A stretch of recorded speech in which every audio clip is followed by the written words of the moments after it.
live.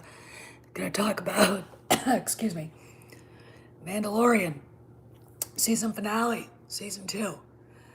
And this is spoilers. So if you haven't seen it, don't watch. Okay. Anyway, I want to talk a little bit about first part. They find Moff Gideon, and they know where he is. They go get Bo-Katan. Morning, Dave. And they go off to the coordinates of where he is, come up with a plan to board his cruiser, and there's a firefight with Fennec, Cardoon, Bo-Katan, and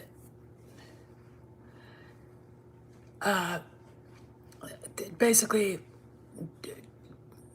being a diversion for when Mando leaves the shuttle. What they did was they had the Imperial shuttle, they have the doctor, and they basically faked a distress signal to land. And so Mando gets off the ship. I don't want to see Chandrilla. I want to see New Alderaan. Okay, don't fucking ever bring up anything from Disney canon that sucks, and all that sucked on my channel again, ever. Hey, hi, how you doing? Maze is in the house.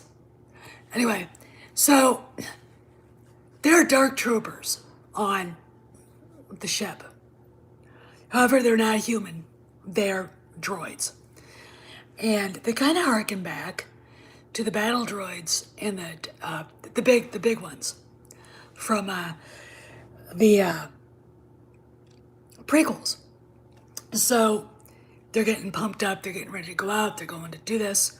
Mando's sneaking through, and he has a fight with one. He gets it because he takes his rifle and goes with it. But it's a pretty big fight. Mando, doesn't walk away unscathed. In fact, the thing keeps doing this to him. His head gets powdered into the wall. It's like, holy mother of God. Ouch. So anyway, we'll go further then. Okay, then we go to get the kid, and while Bo-Katan, Fennec, Cardoon, Bo-Katan's other Mando check, they're running around looking for Moff Gideon, can't find him. I figured where Moff Gideon was going to be was with the kid, and he's got the kid, he's got the Darksaber, threatening the kid. A fight ensues. Mando ends up beating him, and he gets the Darksaber. This is where it gets interesting for Mando. So, the walkout, he brings Moff Gideon all tied up, he's got the kid, and Gideon basically tells him it isn't that simple of giving her the Darksaber back. She has to win it in combat from you. So there's the next season of Mando, and there's the thing with Bo-Katan. Go further. While they're all talking about this, an X-Wing fighter shows up. One. And the moment I fucking called this. I figured when Ahsoka said, if you put him on Seeing Stone, maybe a Jedi will hear him. And he reaches out through the Force. Maybe a Jedi will feel his presence and come looking for him. Problem is, there are so few Jedi left. And the only 3 Jedi that I could think of were Cal Kestis, Matt, Ezra Bridger, and Luke Skywalker. So I see a single X-Wing show up. I knew who it was the moment I saw the X-Wing. It lands. You see the Dark Troopers in second place turning, and you see the door open, and you see a cloaked figure.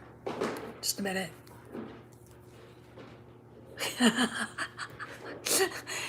And holy shit. It was, let me explain something. when I was watching that, you could see a real connection between Luke and Anakin in the way they fight. Okay? It was like watching a shivery blend of both Luke and Anakin just totally destroy these dark troopers without really breaking a sweat. It was like watching Anakin with those big destructo droids. And the very end, when Luke force crushes that one, it was like, it was kind of like Rogue One too. But then Mando says, open up the doors. And they're like, they don't know what to think. I mean, I would say Bo-Katan's seen Jedi before. She's in, what, her 50s or 60s now? But they're like, open up the goddamn doors. So they open it. He opens up the doors. Cloak figure walks out, puts his saber down, removes his hood, and it's Luke Skywalker.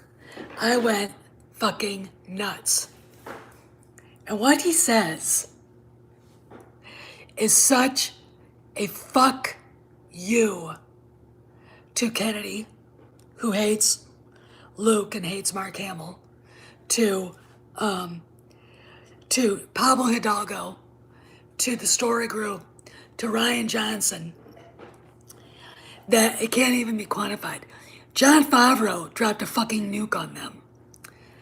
And because Luke says something about, I have to watch it again, about being very powerful in the Force. But he reiterates, a powerful Force user must be trained in how to use it, right? And it's a struggle. It's not easy. And they literally almost word for word, except dropped one thing, used what I thought Luke would say to Grogu when he saw him. Hello there, little one. I said he should say hello there, Grogu, or hello, Grogu. But either way, it works. Now, I would explain. You got Grogu, all right, Dave Pensack brought it up, that Grogu recognizes Luke as a Jedi. The cool thing is the fact that obviously Bo-Katan forgot what it's like to see a true Jedi Master work. The fact that I do believe she was on the Siege of Mandalore when Anakin went in there and fucked everything up on the, yes, he did. That was exactly, that is word for word, right out of George Lucas's mouth. That is word for word right out of Lucas's mouth. Which is another point I'm going to bring up. But what Luke does was something that his father would have done. I remember George Lucas saying, and this is, you can look it up, saying that in the end, Luke would be the most powerful Jedi that ever lived. Now, had Anakin not gotten wounded, had he not lost limbs like he did, lost blood, lost tissue, because midichlorians and the Force worked together, that probably would not be the case. But because Luke only lost his hand, okay, there you go. It does, you're right. So, they're giving us the Luke Skywalker that everybody wanted. Now let's go further. Several people that are huge EU fundamentalists, acting like Westboro Baptist Church fundamentalists about the EU. People love this. They're screaming at us, telling us we're not true Star Wars fans. They know who they are. In fact, I'm going to call them out here now, and if somebody wants to get Stig's attention, Stig Johansson's attention, please have him come on here, because I want him to see me when I rip him apart. The EU had its flaws, and to deny that is bullshit. Chewie dying the way he did, Anakin dying the way he did. There was plenty I would change within the Han Solo origin story. The Mara Jade relationship. If you want something shoehorned that doesn't work, there you go. Okay? there you go. Now you can yell and rant and rave at me about my feelings about Mara Jade. I'm not a fan of that, okay? I'm not a fan of that at all. Oh, I'm not. Cinna. I'm not. I got more to say too on that. But the EU was still better than what Kennedy, Johnson, JJ, because I tell you something else. This is a fuck you to JJ Abrams too. A big fuck you to that little pussy. And the story group, Pablo, this is a big fuck you to them. It also shows that there is no leadership at Lucasfilm because you've got a divided storyline going. We got the good stuff Favreau's doing, and we got the shit the story group's doing, and then we've got Kennedy's busy work. Okay. Now, does it affirm or deny the ST? Okay, Stig, sit down, shut up, and listen very closely. There's not one show that they've come up with that the ST is even mentioned, okay?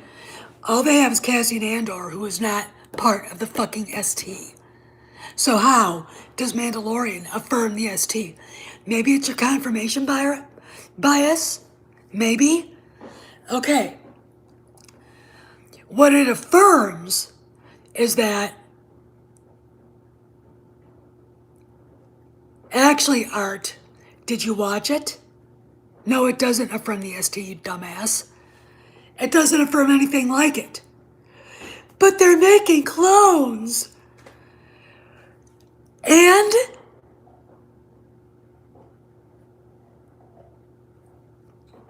wow, they're making clones. They made clones in the prequels. My God, Clone Wars. My God, that affirms the ST.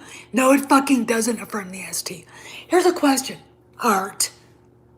You shut up and you sit your ass down too, because I'm going to take you to school right fucking now. When they were talking about what they were doing with Grogu's tissue, Dr. Pershing never said they were using clones. He said they were using living volunteers. Duh! Did you miss that? I guess maybe you did. Okay?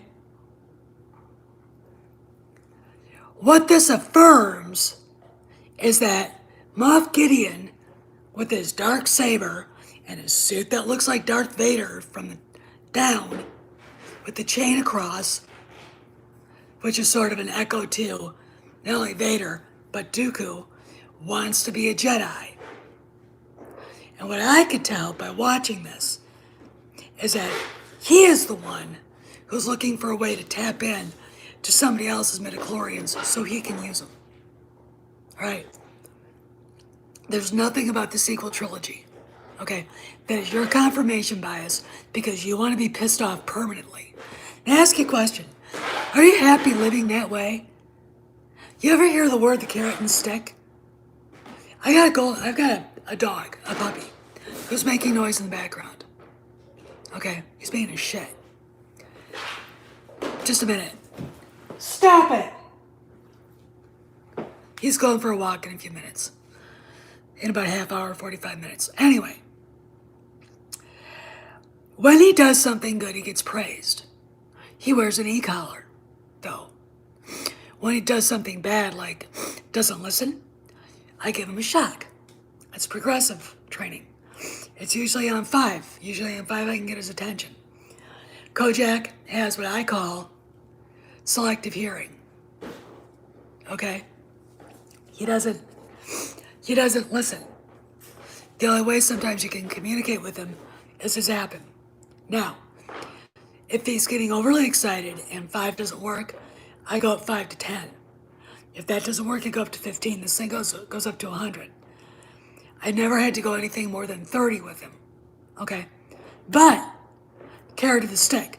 Carrot is, good boy, you're a good boy. Oh, what a good boy. Stick, come! Carrot and the stick with Disney. Well done with Lando. Well done with denying the sequel trilogy so far.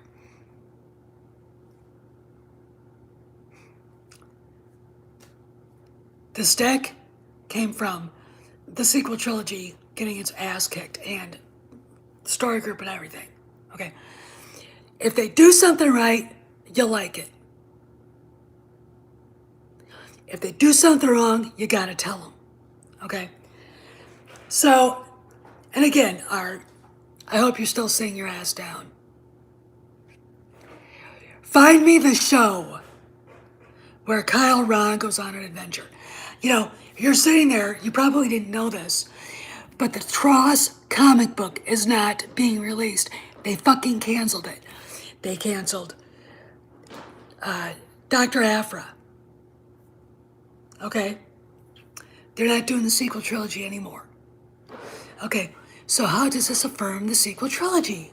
Confirmation bias. Why? Because you want to be angry all the goddamn time. And you don't want to see what was there.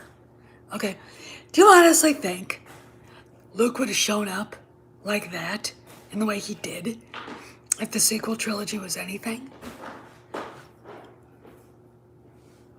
No. Okay?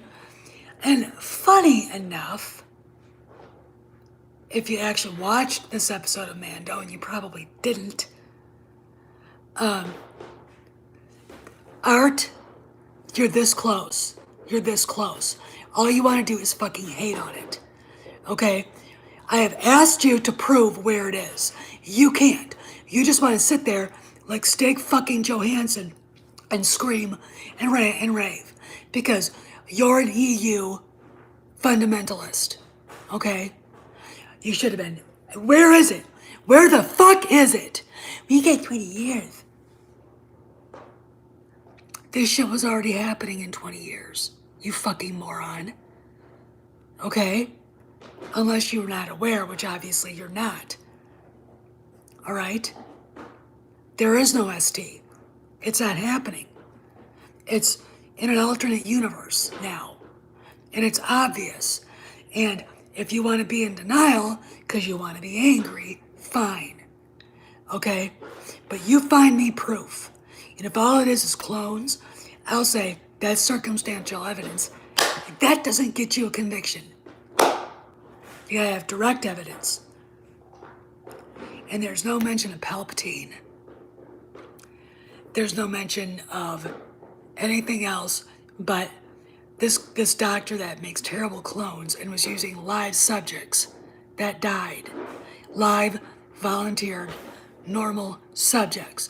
Now maybe you thought when they brought up the fact that, oh, by the way, I've said this before.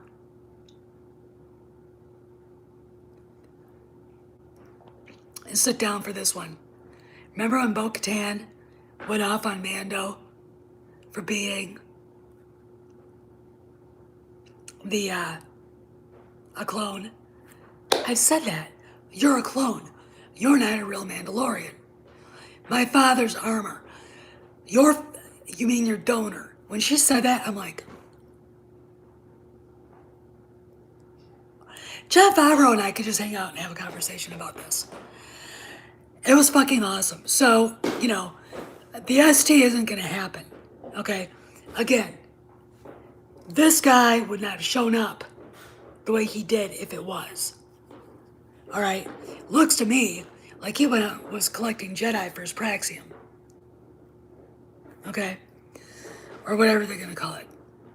Alright? Anyway. So, we got this going on.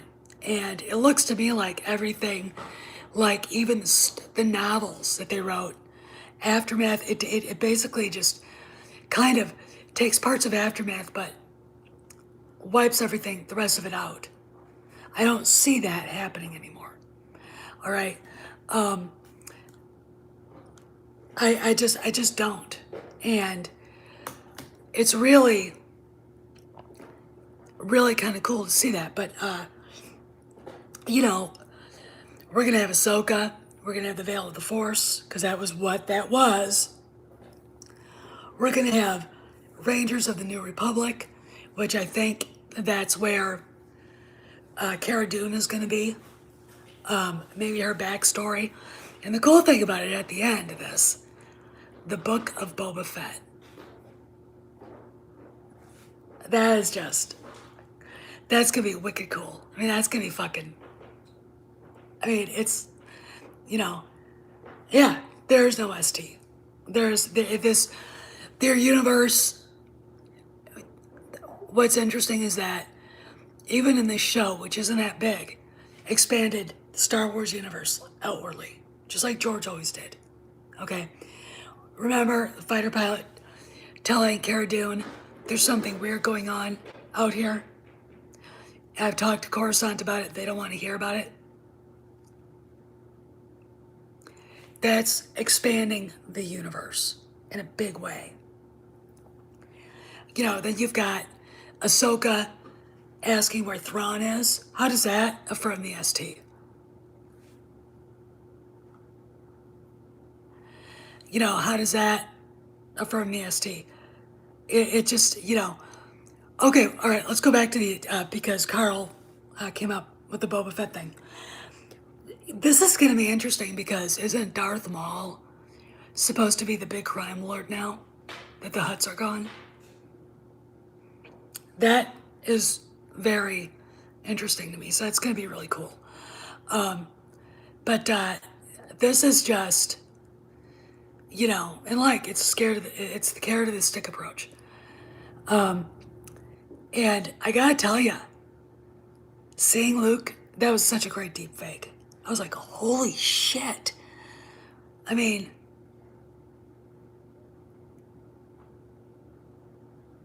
yeah, I mean, R2, that was just endearing to me, you know? I mean, oh yeah, I mean, they were, I mean, R2 completely. You know, everybody, I mean, I'm sorry, but BB-8 sucks. Okay, BB-8 just sucks. He does.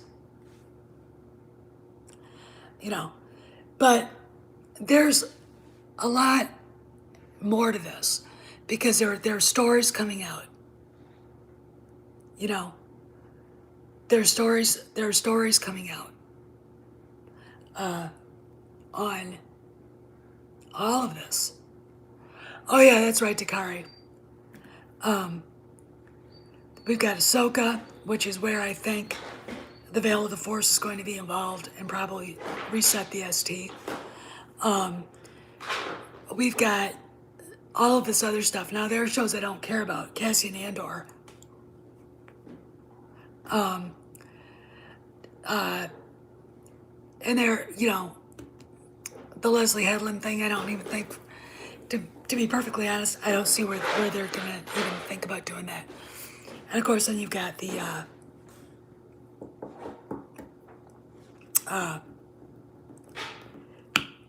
Children of Blood and Bone.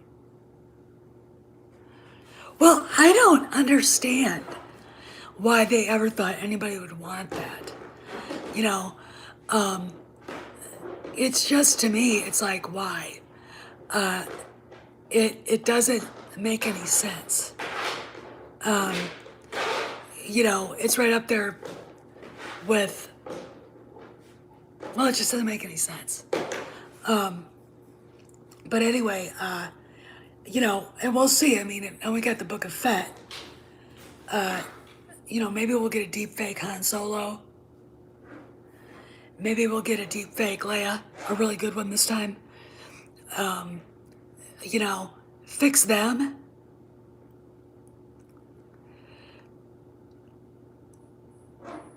I kind of think you might be right, Dave. I just don't really care. He's a boring character. I mean, the Rebel spies are cool, and I agree with that. My problem is Andor was boring. All right, he wasn't the Han Solo that we should have had. You know, going back to last week's episode of Mando, I want to give a shout out to Bill Burr. That guy can act. Now, granted, comedians are very good actors because doing comedy is the hardest thing in the world. Robin Williams, Steve Martin, all great actors. This Burr was fucking epic. His soliloquy when he was talking to Mando in the transport. Talking to his former commanding officer before he blew his head off. You could just see there's a certain rage that was going on. And it can't be denied. It really, really couldn't be denied. He was epic. I mean, I was like, and then it goes into this one. And again, I don't see anything where the ST's involved at all. I really, really don't. Maybe I'm wrong. But if I'm right about Luke showing up, I'm right about this. Because I was right about Luke. All right? It was what I hoped and what I thought they'd do, because he's really, when you think about it, the only Jedi that would recognize Grogu at all. Stop barking. Just a second. I gotta get some. I'll be right back. You guys talk amongst yourselves.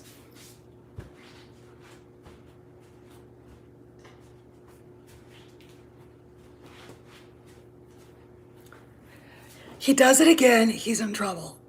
He will go outside. I gotta leave him in there when I'm doing this, because if I don't, you'll just hear me screaming at him, or see him just taking over the whole thing. And he's fine in his kennel. All right, he's just being a bitch. Kojak. Anyway, but yeah, Bert. I mean, there are so many endless possibilities.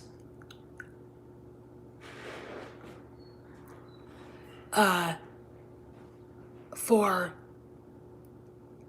where this is gonna go. And I gotta tell you, I've said this before, but watching Kennedy have to announce all these, Hayden Christensen coming back. She was like, God, she looked like she was gonna take a great big dump right on the floor. Oh, I think that's where they finally just reset everything. But already, just the way Luke showed up in his, he's wearing his black, take this off, just like this, just like he was in Return of the Jedi.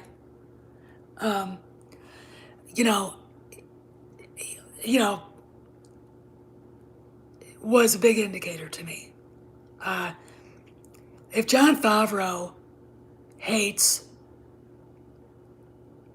the ST as much as we do, and he's got control of this, then it's gone. And you can bet your sweet bippy that Lucas hates it too. Let's talk about George Lucas.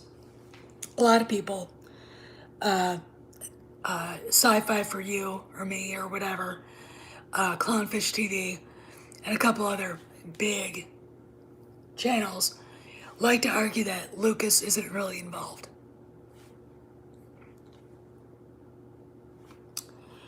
All right, George Lucas.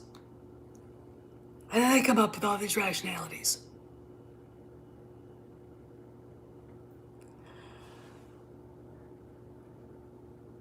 Oh, he hates the ST. You can tell he hates it. You can really tell he hates it.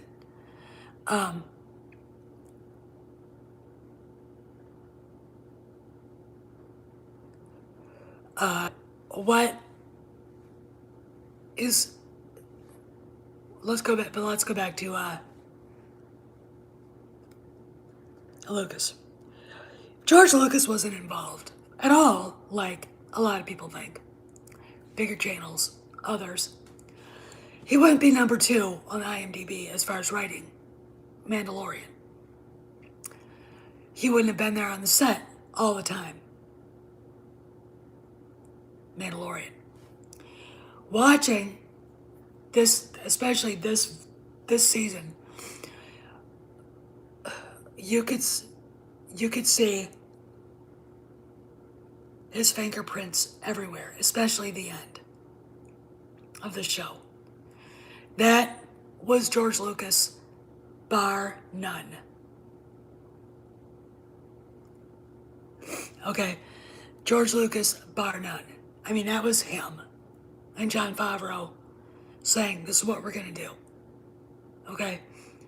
You couldn't have got Luke right without him.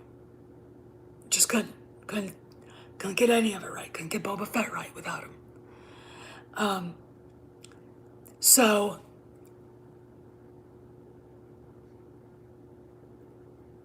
he is involved, whether you want to believe it or not. Okay? Now, I think the people who don't want to believe he's involved just want to hate Mandalorian and everything Disney does. Because it makes them feel better thinking that George Lucas wouldn't have anything to do with it either. Yeah, he wouldn't want to help save his baby. Even go to the name Grogu. That's George Lucas. Grow, you get rid of the E. E's, it's George. Grogu. Lucas, get rid of the L, the A, and the S. You leave the U. Ta-da. I wish he would, but I think that here's the deal. A lot of people, like I said, don't want to believe he's involved. And right now they're being very cagey about how involved he is. But the fact that his name is on there, and if he didn't want to be involved, his name wouldn't be on there, would it? Just says everything to me. All right, Rogues, yes, cool. All right. But if Senna Dave is still here, what have you heard as far as the rumors going on at Lucasfilm? Because this is why you're never going to see me talk yay or nay about Kennedy. Have you heard anything about what's going on at Lucasfilm? What's going on? You can say it in the comments. Until there's absolute, legit proof, I'm never saying another word. And the reason, okay, thanks, Dave. And the reason simply is this. Clownfish TV, Midnight's Edge, even Doomcock, I love them all. 4 weeks ago, Kennedy's out. Now she's back. You know, using her appearing at the Investors Day thing as some sort of proof. I'm like, when you guys can make up your mind and there's legit proof that she's there or not, come call me. I'm never doing it again. Because you get our hopes up and then we get fucked and I'm sick of it. Okay, I'm done. What I can see from what I saw is there was a woman making an announcement of shows she never wanted to see. She announced Hayden Christensen being back. It looked like she was going to cry. And Luke showing up at the end of Mando.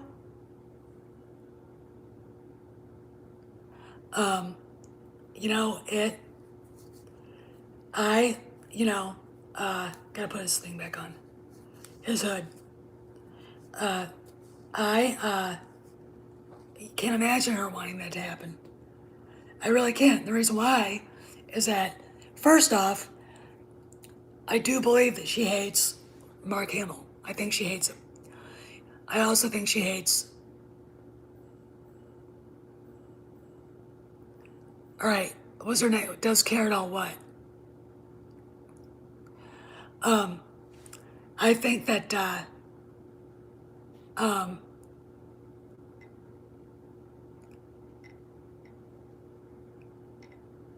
can't even remember. I really think that she was pissed. Never would have seen Luke in this episode if she had anything to say about it. I don't think she wants Hayden Christensen back. That's it. Oh, I think Mark is probably sometimes an acquired taste. He is for me. I kind of get sick of his politics. I had to mute him on Twitter. because I was real tempted to go after him and go for the throat. And I've said stuff to him about his granddaughter that he never mentions. You're not supposed to.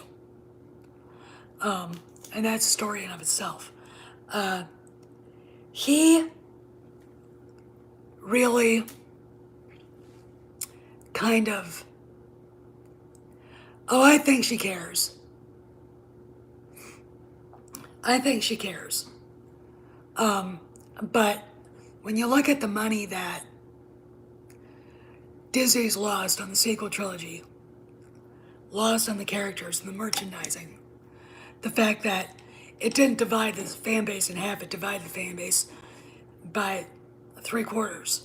25% like it, the rest of us hate it for various and sundry reasons, okay? But the base is not divided in half. It is not, trust me, looking at the merchandise, if it was even half as popular as it is, they'd be selling ST stuff. And the excuse was, well, they didn't get the licenses out in time, they kept changing everything. That's bullshit. That's bullshit. I mean, they're selling a Sith pack, and the only place they can sell Kyle Ren is in with the Sith pack. That motherfucker's not even a Sith. Oh, I kind of think you're right. I mean, but again, you know, her being president of Lucasfilm is really,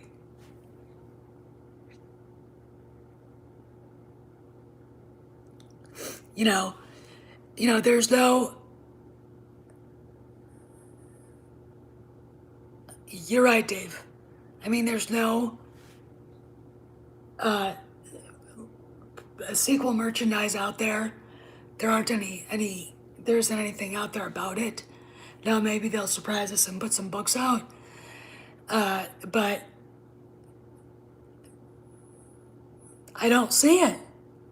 And I don't see at this point, because they're doing so well with what they've got with The Mandalorian, Ahsoka.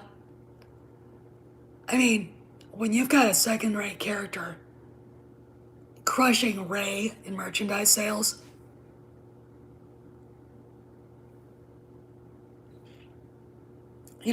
there you go. So I really do think the ST is dead. I told that to my niece and she wanted to cry because she loves Rey. And then I showed her my Jaina Solo figure and I said, Jaina Solo would make Rey look like a little bitch. It's true. It's true.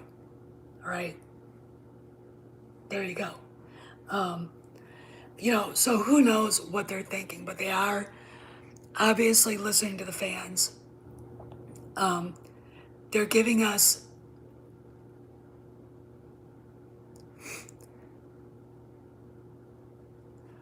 it.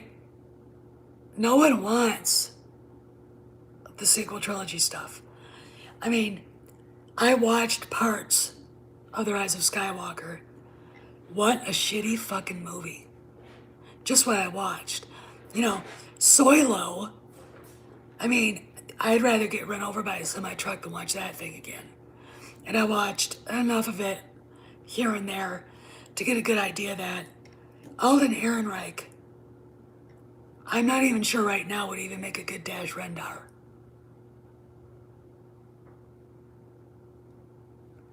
I mean, I'm not, So, now all they have to do is fix Han and Leia, and not, I don't know if they're lifting EU characters with Jason, Jaina, and Anakin, solo kids. That would be great. I think that would be awesome, and lift some other ones up.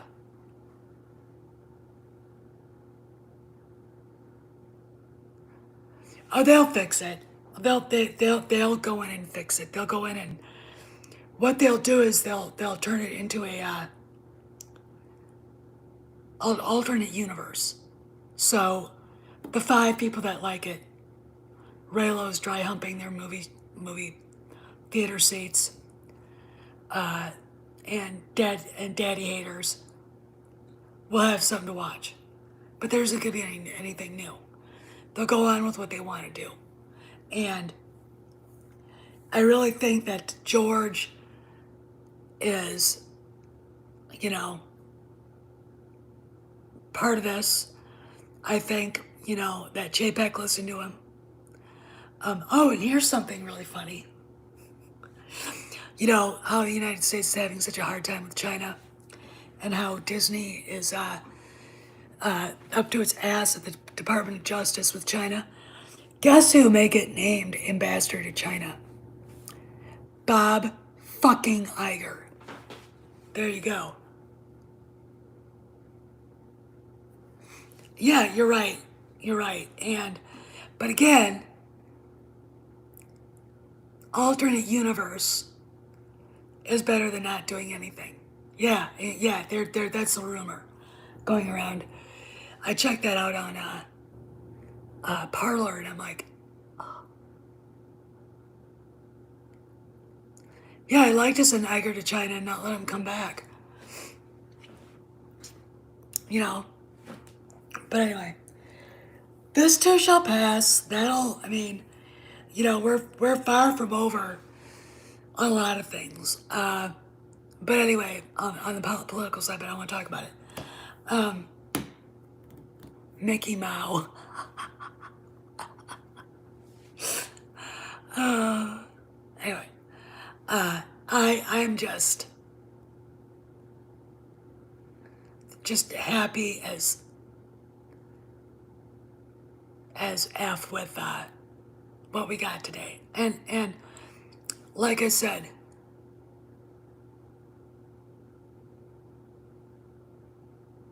yeah, it always has said that.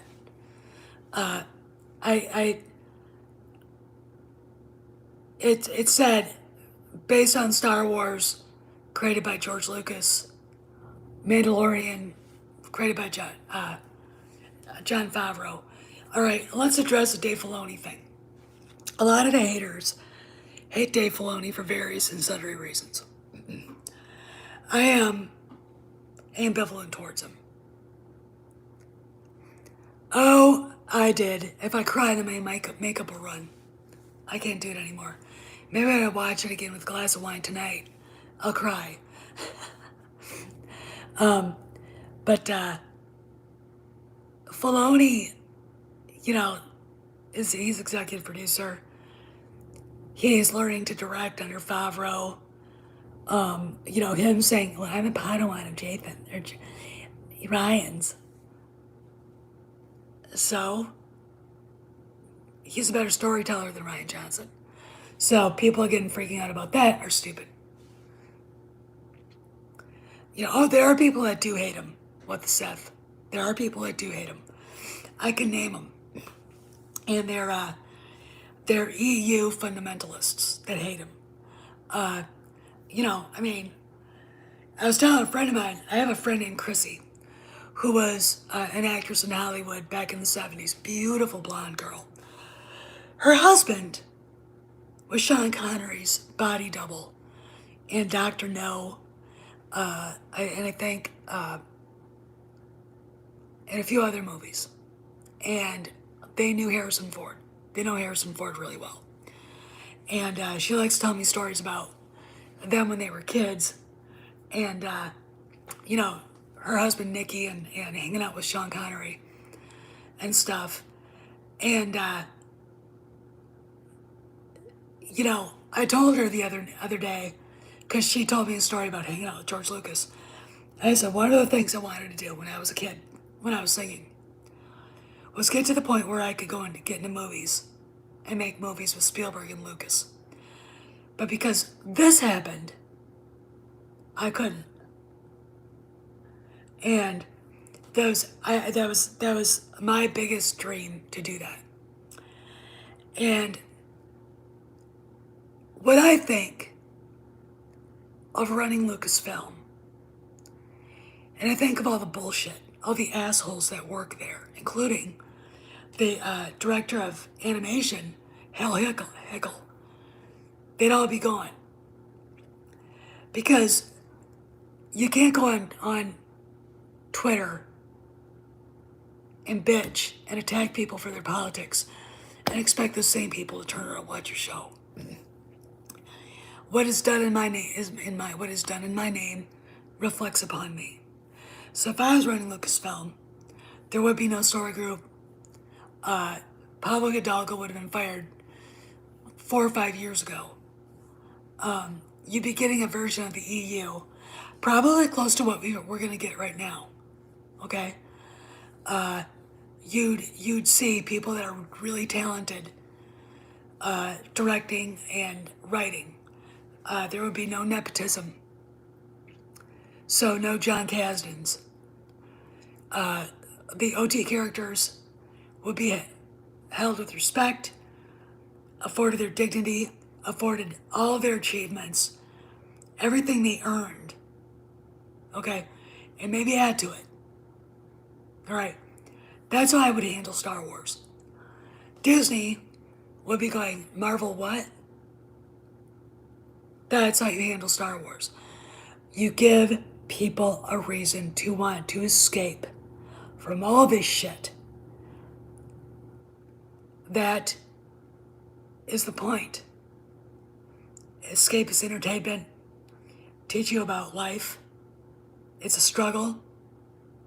Not everything's easily achieved.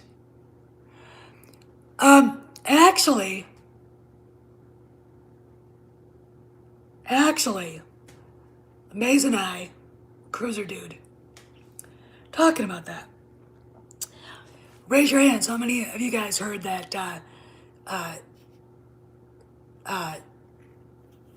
the writer of Splinters in the Mind Eye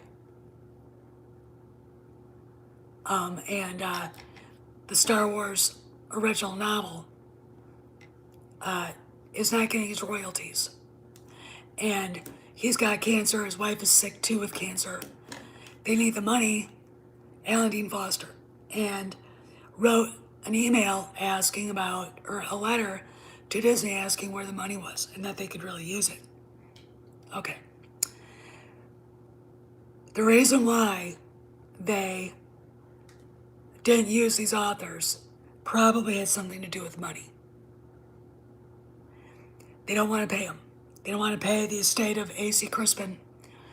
They don't want to pay Troy Denning. Oh, Troy Denning and Kevin Anderson. Boy, did they shit on the sequel trilogy. They had a couple of tweets going on there. Oh, yes, they did. Yes, they did. J.D. Rinsler is one of my favorite people. I absolutely love him. And he's a very interesting guy. And Disney, Troy Denning, who wrote my favorite EU book, Tatooine Ghost, they ripped the ST apart. So if you think that the ST is not going to go anywhere, like into a garbage can near you, you're wrong. Because it looks to me like a lot of people are talking about it. And these guys, Disney didn't want to pay them because they're accomplished authors. They went with these young, stupid assholes like Chuck Wendig, Justina Ireland, Claudia Pig Gray, Daniel Jose, I Hate White Men Older, all these SJW scumbags, because they don't have to pay them the same.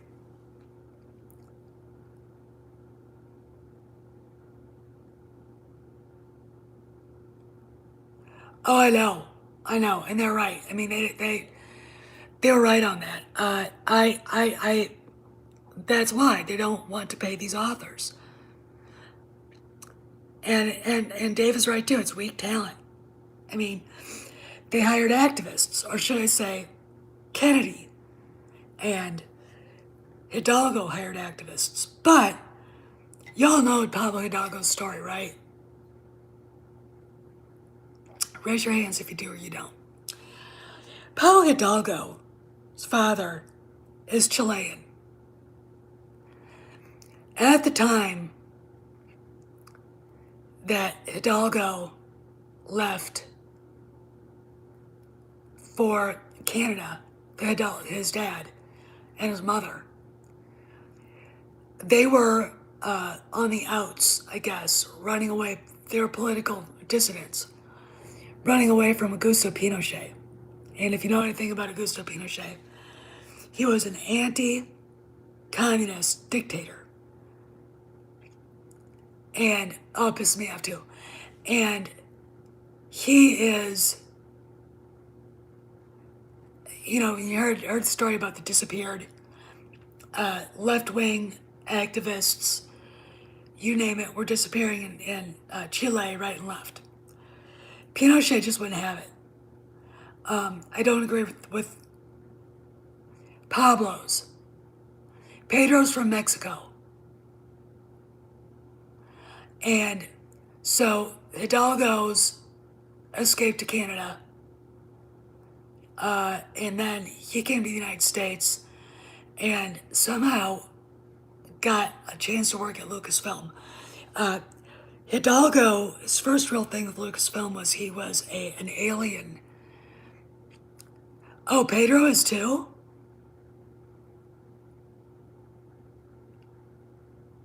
Interesting. Oh, he's probably a red diaper baby too then. His attitude. But just a second, I'll be right back. My ankle hurts. Oh God, my ankle hurts. So anyway, Hidalgo got a chance to do a walk-on cameo role in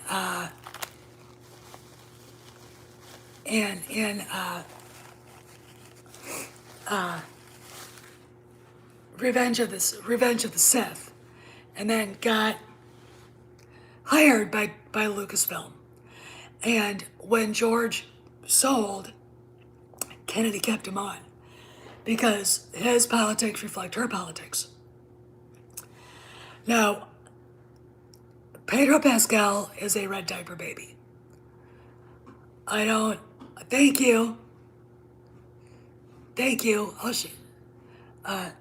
Hey Vigilante. God, there's a lot of newbies here. This is great. I love it. But Pedro's I don't know much about Pedro Pascal. When he was putting pronouns in his bio, I'm like, I really could care less. I'm just fine by me. Just do whatever you want, you weirdo. Okay, Vigilante. Welcome aboard.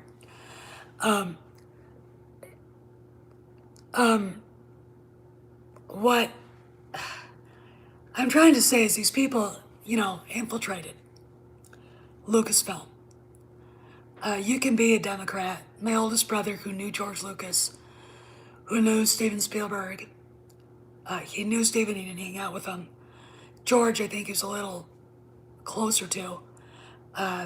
He hung out with Harrison Ford and all that. I did not know this until 1989 when he took us over to Skywalker Ranch, and the road that they filmed the motorcycle chase scene and Last Crusade is right there.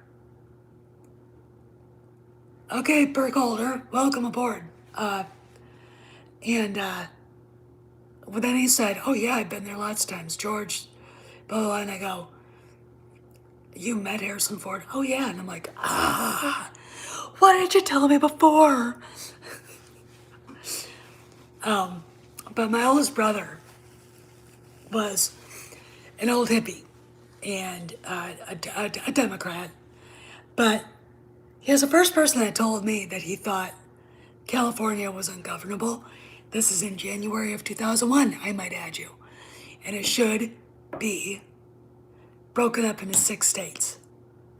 Left-wing Democrat, a liberal Democrat. Not left-wing, you're a liberal. He also shoved the Gulag Archipelago in my hands and said, read it.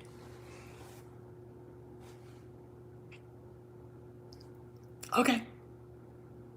You know, so you can see the difference between the guys that made Star Wars, Raiders of the Lost Ark, and all the rest of those movies. I call them the old hippies. And the true believers, the true hardcore believers, the left wingers, like Kennedy and stuff. Because these guys understood the value of entertainment. And they respected their audience enough to know if we start really going full gang into poking and prodding with propaganda, you know, okay, Dave, see ya, you know. Oh, I hope she is too. I do too. You know, they didn't put propaganda in their movies. I mean, if I don't look, movies like 1941 can be made. Movies like Blazing Saddles can be made, and Mel Brooks is a dyed-in-the-wool Democrat. There's a big difference. Okay, so those guys hate the SJWs, hate these left wingers as much as we do. Okay, but these left wingers infiltrated our culture. Andrew Breitbart, one of my heroes. How many people do you know? Know how many people here know who Andrew Breitbart was? All right, Breitbart News. That was his baby. He was the one that started it. He was, I would say, a classic liberal activist fighting against the left in culture. And he said, culture is upstream from politics. And he's the first person that they would say on the right, that actually understood how important it was for us to be involved in politics or in culture. And a lot of the stuff that has happened in the movies, music, comic book industry, which is dying now because, you know, they chased out people like Ethan Van Sciver and stuff, have been taken over and ruined by these SJWs. We're all smart enough to see the propaganda. And they are paying for it. Mando isn't woke.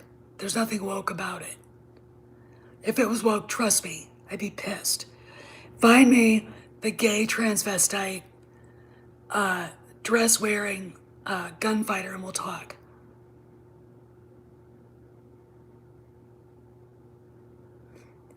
You almost got arrested at Skywalker Ranch.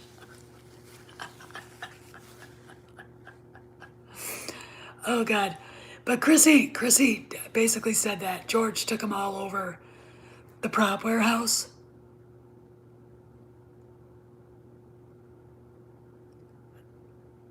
Doctor, what are you guys talking about? I don't get any wokeness out of Mando. Maze, what do you think? Because, you know, if it was woke, trust me, I'd tell you. I'd be pissed. All right. In fact, if there is any, Doctor Who cares about Doctor Who? I'm not a Whovian.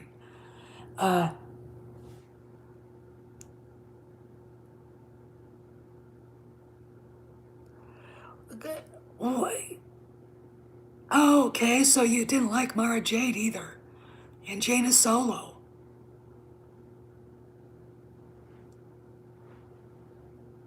You scared the crap. Okay, that's just really funny, dude. Oh, God, yeah. Oh, okay, let's talk a little bit about the High Republic. Because I'm laughing my ass off right now. High Republic is a joke. Okay?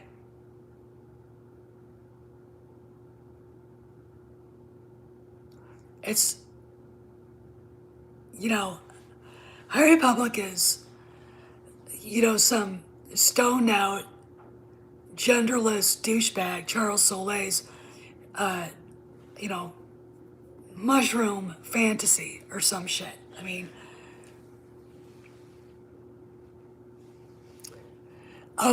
this is just, yeah, you know, and Leia wasn't a slight nod to women empowerment. Kennedy whining about there's only one girl in the original trilogy. So, you combine all the women that Kennedy's little fuckers put together, and they wouldn't fit into Leia's thumbnail.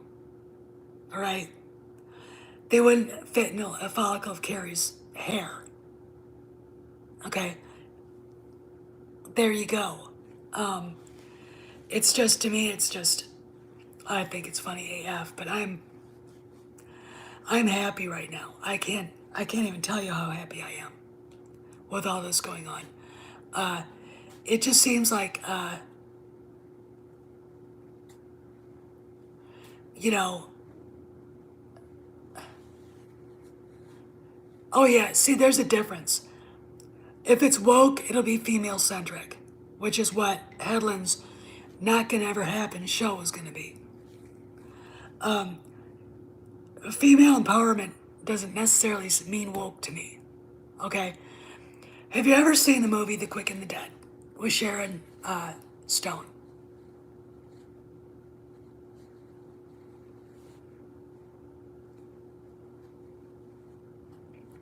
All right. You guys haven't. Okay. Yes, it is a good movie. Okay, What the Sith Has.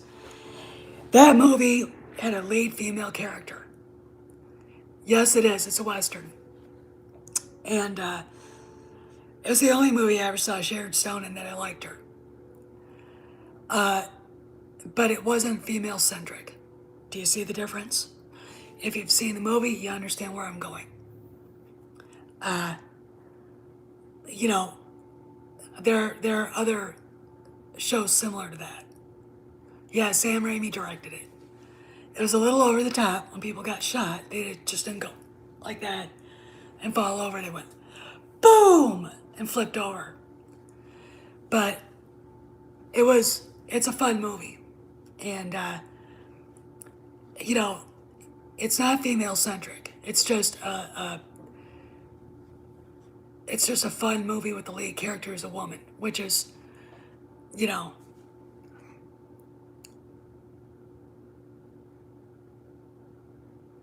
you know,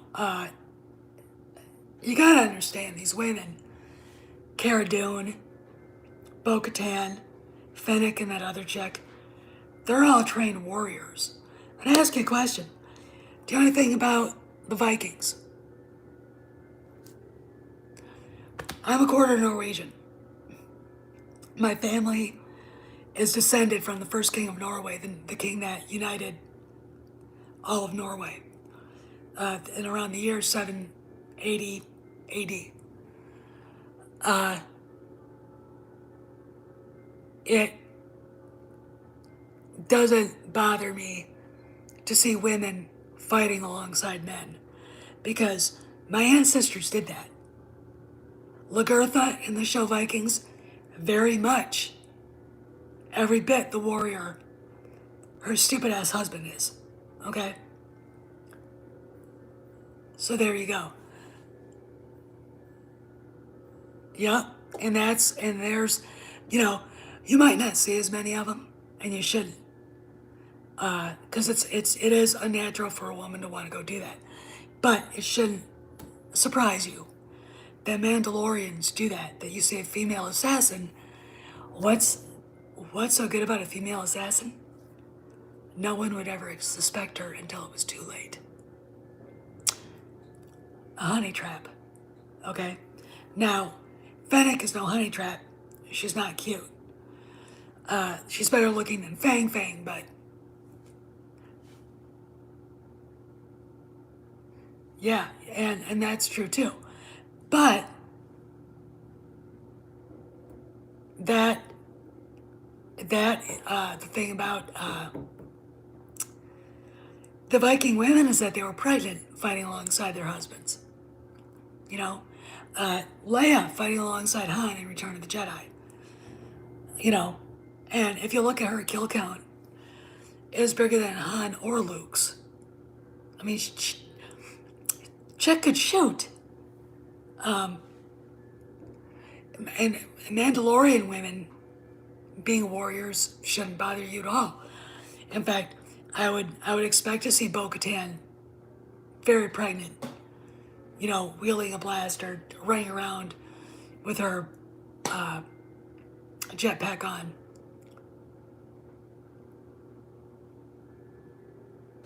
Oh, she didn't. She never did. She did, you know? So when you come up and say, well, the women, blah, blah, it's like,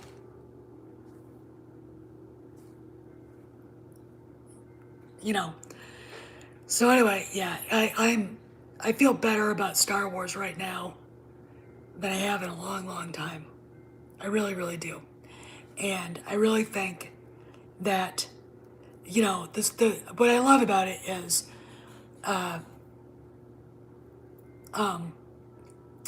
Clownfish TV's guy, Walt Disney World Pro, saying that somehow Kennedy, she's able to use her success in Mandalorian to make sure she doesn't go anywhere. 3 weeks ago, the guy was saying the opposite.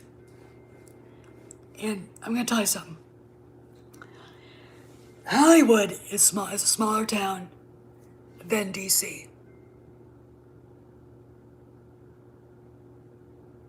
All right? Everybody knows everybody. Everybody sees that Kennedy was a failure. Also the fact, and this went right over everybody's head, that everybody's going to streaming and big movies, big blockbuster movies, aren't going to be the thing anymore. And the theaters are really getting screwed over. She's not a needed talent. Combine it with the COVID thing, her failures at Lucasfilm, and the restructuring of the film industry, and the fact that it really is in the toilet. I mean, she has nowhere to go. Now, she could start her own company, and I still say that in the end is her end game, but she can't go anywhere.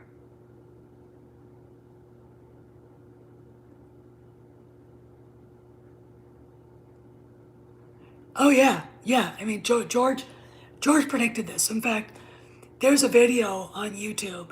He and Steven Spielberg are at USC Film School or UCLA Film School talking about the film industry, and they're both basically saying that the era of the blockbuster is over, that technology is coming along where movies are going to be different, and that the film industry is going to be different. And this was, I think they did it. I think they did that talk maybe in 2006, long time before streaming. All right. But so Kennedy, she can't go anywhere. If she quits, she's going to look like a failure. And, you know, I do think that she made threats that they fired her, that she burn the whole place down behind her. I do think she said that, and I do think she meant it. There you go.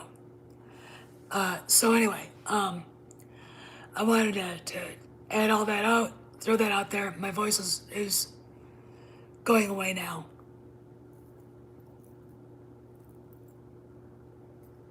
Oh, you know, I want to do a screening room in my basement. The big, like, 80-inch TV. You know, not a projector. I want just a big TV. Because Dave Pensack sent me episodes 1 through 6 of Star Wars, deluxe version thing. And I'm like, and we've got, you know, I've got tons of movies I want to be able to watch. And in our great room, there's no real place to put the DVD player to do it. And I don't want to see all that electronics out in that room anyway. What I'd like to do when we get that all done is to transfer all the TV watching, the video making down there and make the great room into a place to sit, be with people, hang out, nice cozy place, big airy room, you know. And down in the basement, the bar, you know, you watch a movie, go get a drink, whatever. Okay, anyway, my voice is dying, as you can hear, so I gotta go. So, all y'all take care.